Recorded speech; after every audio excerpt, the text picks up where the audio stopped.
Viewers, welcome to likeable education channel. এর আগের ভিডিওটিতে আলোচনা করেছিলাম আজীবিক ধর্ম সম্পর্কে, অর্থাৎ আজীবিক ধর্মের উদ্ভব কীভাবে হলো এবং এর ফলাফল কী হয়েছিল। তো যাই হোক, সেই ভিডিওটি না দেখে থাকলে অতি অবশ্যই ডেসক্রিপশনে দেওয়া লিঙ্ক থেকে দেখে নেবেন। তাহলে আজকের এই ভিডিওটি শুরু করা যাক। তো আজকের এই আলোচনাটি হলো কৌটিল্যের অর্থশাস্ত্র সম্পর্কে। তার আগে বলে রাখি, এই যে কৌটিল্য অর্থশাস্ত্র, এটি বিএ ফার্স্ট সেমিস্টারের বিভিন্ন কলেজে 5 মার্কের জন্য বিশেষভাবে গুরুত্বপূর্ণ। তাছাড়া এটি থেকে ধারণা নেওয়া যেতেই পারে। শুরু করা যাক। জনশ্রুতি অনুসারে কৌটিল্য বা বিষ্ণুগুপ্ত ছিলেন সম্রাট চন্দ্রগুপ্তের মন্ত্রী। তিনি অর্থশাস্ত্র নামক সুবিখ্যাত গ্রন্থের রচয়িতা। অর্থশাস্ত্র গ্রন্থটির সঙ্গে দীর্ঘকাল ভারতবাসীর কোনো পরিচয় ছিল না। 1905 সালে মহীশূরের পণ্ডিত ডক্টর শ্যাম শাস্ত্রী সংস্কৃত ভাষায় রচিত এই গ্রন্থটি আবিষ্কৃত করেন। 1909 সালে গ্রন্থটি প্রকাশিত হয়।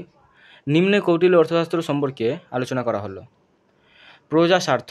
কৌটিল্য অর্থশাস্ত্র এর রাষ্ট্রের তত্ত্ব ও নীতি নিয়ে আলোচনা করেছেন।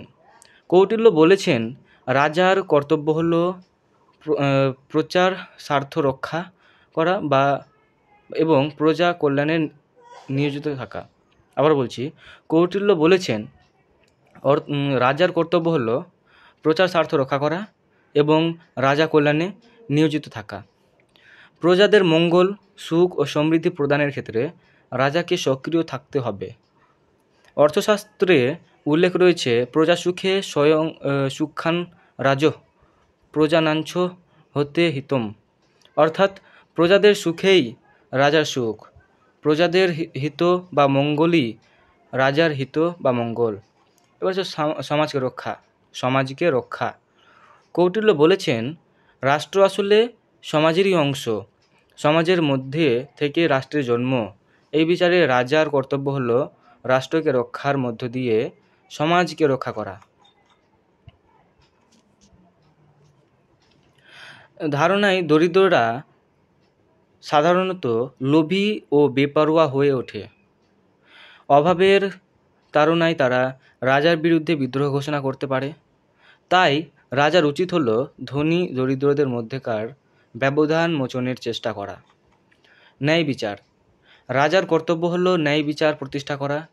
রাজা ন্যায় বিচার প্রতিষ্ঠার মাধ্যমে নাগরিকদের রক্ষা করবেন। ন্যায় বিচারের ক্ষেত্রে রাজা নিজ সন্তান বা শত্রুর মধ্যে কোনো প্রকার ভেদ রাখবে না।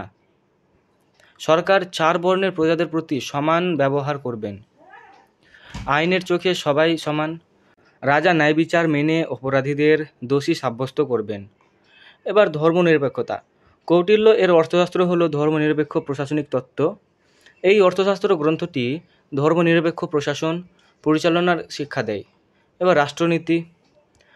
কৌটিল্য অর্থশাস্ত্রকে রাষ্ট্রনীতির সমর্থক বলে উল্লেখ করেছেন। রাজ্য শাসনের জন্য রাজার যে সমস্ত নিয়মনীতি অনুসরণ করা উচিত তা হলো রাষ্ট্রনীতি। কৌটিল্য অর্থশাস্ত্রের রাষ্ট্রবিদ্যার বিশদ আলোচনা করেছেন।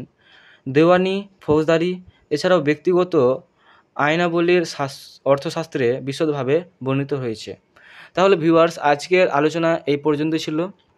আপনাদের যদি ভিডিওটি ভালো লেগে থাকে তাহলে অতি অবশ্যই একটি লাইক করবেন এবং চ্যানেল নতুন হয়ে থাকলে চ্যানেলটিকে সাবস্ক্রাইব করে all bell icon notification on করতে একেবারেই ভুলবেন না। এবং প্রাচীন ভারতের এইসব নোটগুলো সম্পর্কে বা এইসব সম্পর্কে আলোচনা সম্পর্কে কোনো কোশ্চেন থাকলে কমেন্টে জানাবেন, আমি সদ উত্তর দেওয়ার চেষ্টা করব। তাহলে ধন্যবাদ।